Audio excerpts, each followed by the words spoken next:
আসছেন? Doctor Musharraf,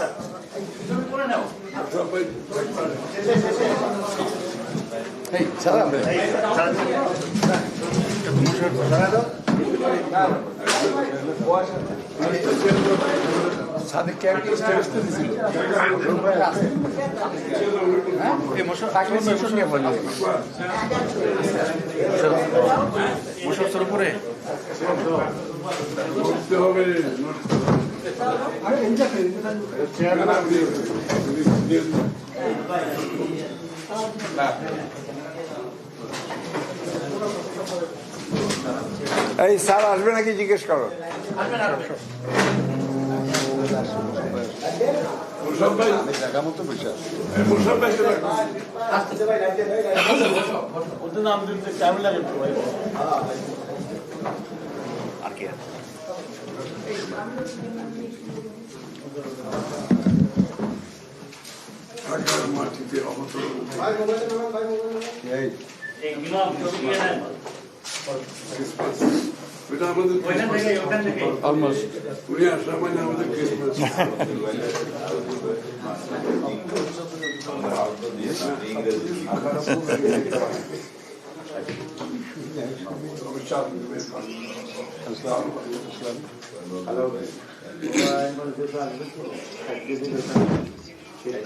sir আসেন,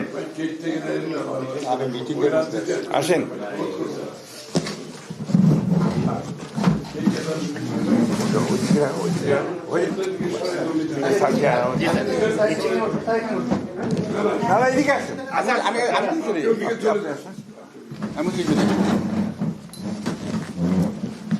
এই দেখে দেখো, এখনই তো পাগুলো অর্ধেক চলে গেছিল আপনার বাইরে।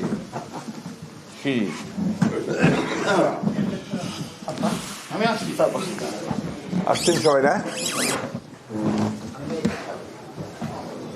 প্রিয় সাংবাদিক বন্ধুগণ, সালাম আলাইকুম। আমি আপনাদের এখন যে বার্তা দেব, এই বার্তা শুধু আপনাদের জন্য নয়, সারা দেশের মানুষের জন্যই একটা স্বস্তির বার্তা নিয়ে আসবে। আমি আপনাদের অত্যন্ত আনন্দের সঙ্গে জানাচ্ছি যে আমাদের দলের ভারপ্রাপ্ত চেয়ারম্যান, আমাদের কোটি কোটি মানুষের সবচেয়ে প্রিয় মানুষ, যিনি দীর্ঘ প্রায় 18 বছর ধরে নির্বাসিত অবস্থায় রয়েছেন বিদেশে, এবং বিগত প্রায়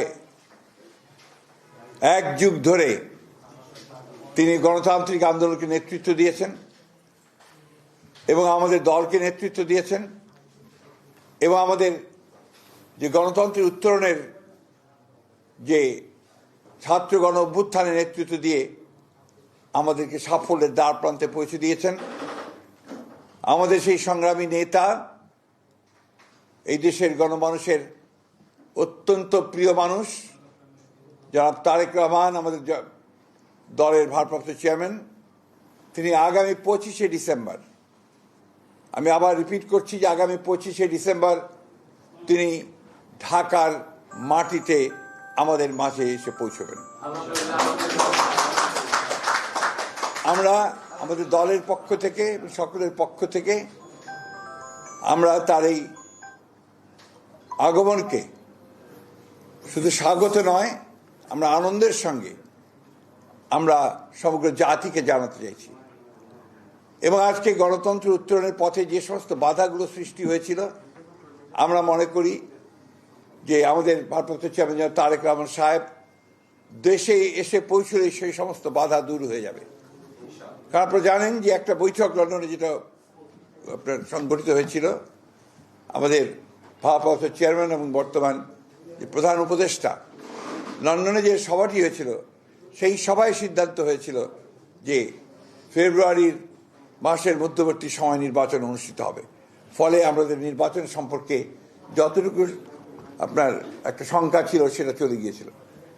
এবং গতকাল নির্বাচনের তাফসিল ঘোষণার মধ্য দিয়ে নির্বাচনের যে রেল চলতে শুরু করেছে, যে সারা দেশের মানুষের মধ্যে যে একটা আশা প্রত্যাশা সৃষ্টি হয়েছে সেটা বাস্তবায়িত হতে চলেছে।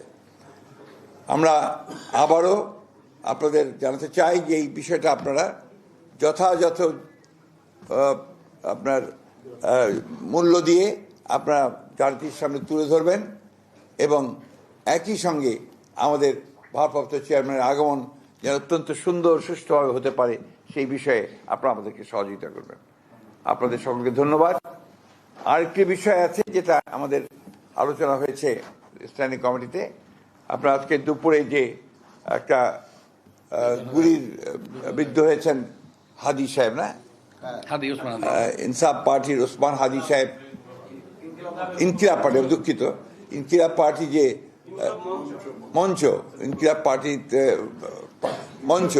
মঞ্চের সম্ভাব্য প্রার্থী তিনি গুলিবিদ্ধ হয়েছেন। এটা আমরা সাথে সাথে আমাদের ভারপ্রাপ্ত চেয়ারম্যান মহোদয় কন্ডেম করেছেন, পার্টির তরফ থেকে স্টেটমেন্ট দেওয়া হয়েছে, আমিও বলেছি। আমরা এটাকে সাথে সাথে নিন্দা জানিয়েছি এবং অতি দ্রুত যারা এই হত্যা চেষ্টা করেছে অথবা গুলি করেছে তাদেরকে বের করে তদন্ত করে তাদেরকে আইনের আওতায় আনার জন্য আমরা বলেছি।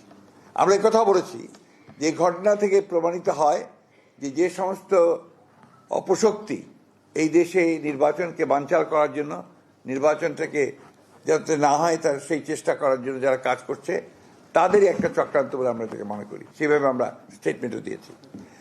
এবং সব আরও দুর্ভাগ্য যে এটা না বলে আমি পারছি না যে আমাদের সিনিয়র একজন স্ট্যান্ডিং কমিটির সদস্য মির্জা আব্বাস সাহেব, তিনি দীর্ঘকালের একজন আমাদের এই বিএনপির আমাদের নেতা, তিনি নেতার ওই আসনে তিনি একজন প্রার্থী আমাদের। তিনি স্বাভাবিকভাবেই একজন রাজনৈতিক নেতা হিসেবে তিনি সহানুভূতি দেখানোর জন্য সাথে সাথে সেখানে ছুটে গিয়েছিলেন। কিন্তু দুর্ভাগ্যক্রমে সেই দলের কিছু ব্যক্তি, কিছু সমর্থক, আরও কিছু আপনার চক্রান্তকারী তারা সেখানে সমবেত হয়ে উত্তেজনামূলক স্লোগান দেয় এবং এক পর্যায়ে তারা একটা মব সৃষ্টি করার চেষ্টা করে, যেটাকে আমরা তীব্র নিন্দা জানাচ্ছি এবং হুঁশিয়ার করে দিতে চাই আমরা সকল পক্ষকে।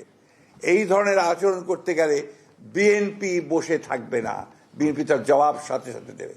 আমরা খুব পরিষ্কার করে বলতে চাই যে আমরা কোনো রকমের কোনো গোলযোগ চাই না, কোনো সন্ত্রাস চাই না, কিন্তু বিএনপির উপরে কোনো আঘাত আসলে বিএনপি কখনোই কিন্তু সেটাকে আপনার সহজভাবে নেবে না এবং তার কীভাবে জবাব দিতে হয় বিএনপি সেটা জানে।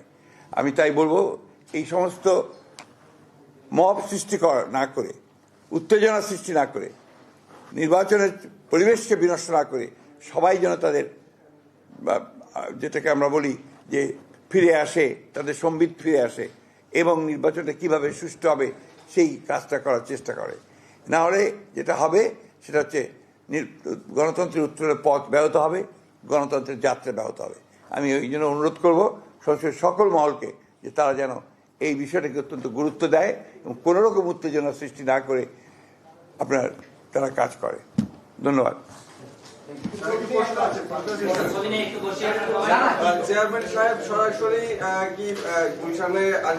এটা ভাই আমরা ডিটেলস পরে জানাবো, এখন তো আমরা ডিটেলস কিচ্ছু জানি। আমরা ডেট জানালাম এবং এটা আপনারা নিশ্চিত করলাম ইনশাআল্লাহ সব কিছু ঠিক থাকে। উনি অবশ্যই 25 তারিখে এসে পৌঁছবেন। দিনটাও খুব ভালো, বড়দিনের ছুটি আছে, চমৎকার একটা দিন, ইনশাআল্লাহ সেদিন তিনি এসে পৌঁছবেন। সেটা আপনি জানতে পারবেন কি বিএনপি কিছু করবে না, মানুষই আসবে।